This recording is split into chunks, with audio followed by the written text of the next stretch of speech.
Relax. This is just a white blank piece of paper, which represents the future of India. And I have the pen. Yes, the youth of India has the pen, and it depends on the youth as to what the youth wants to ink down on this white sheet of paper. Namaskaram to the repository of the sovereign will of people, the temple of democracy. Humble obeisances to the intellectual panel of jury members, and a phonetic afternoon to the exuberant brothers and sisters of incredible India. This is Nupur Mala, the voice of Jharkhand representing Nehru Yuva Kendra Sangathan. And I have chosen to vehemently speak on the topic, Youth at the Well, leading towards sustainable future. Lend me a years as India turns 77 and India has a story to tell. The countdown starts. Every second tickled with hopes and aspirations and prayers of millions. Scientists crossed fingers as fire kindled in their heart. And at last, into the vastness, into the moonlit path, the Chandrayaan entered. And today we are one proud nation. But in the midst of all this happiness, let us not forget to picturize the current scenario as well. Lack of clean drinking water, poverty, unemployment, and the degrading state of India in Human Development Index and Human Innovation Index. All this can be covered up if we take the individual responsibility of leadership.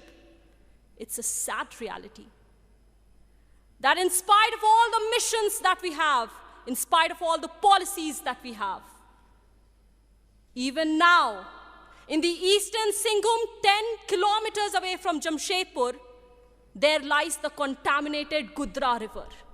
The truth needs to be told. The truth needs to be told when the rivers Damodar and Swarnarekha are being called and calculated to being the dead rivers. The truth needs to be told. What we want is individual leadership. That is the dire need to seize the momentum. Ravi Teja, a mere 12-year-old boy from the streets of Hyderabad, took the responsibility to fix all the potholes after witnessing a fatal accident. So here we see that in India there are two kinds of people. One who when sees a pothole chooses to ignore it and say, India hai, chalta hai. But we need people of the second type, the Ravi Teja type, who instead of choosing to ignore and says, chalta hai, begins to say, kaam chalu. Now this beautiful journey of sustainable future will only come to life when the youth becomes healthy. Remember, the oldest man to receive the Padma Purashkar Award, 125 years old, yes, I'm talking of Swami Shivananda.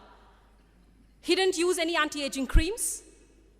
And he was the living example of umr se buzurg, soch se yuva. And if we really want to bring things into fructification, the youth needs to choose Ram over Ram. The youth needs to be real heroes instead of becoming real heroes. The youth needs to face great books instead of Facebook. The youth need not follow Kabir Singh, but start following Saint Kabir. Where there's Rajniti along with Ramniti, and where we don't have to candle march to seek justice. And with all this certainly, undoubtingly, and unfailingly, we can surely touch the pinnacles of glory. And India will have nebulous ideas. And at last, this is the clarion call of exhortation that I would like to roar from a lion from this very podium.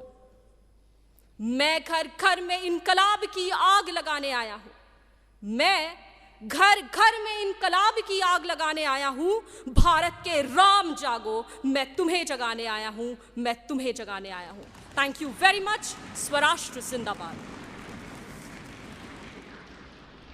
धन्यवाद.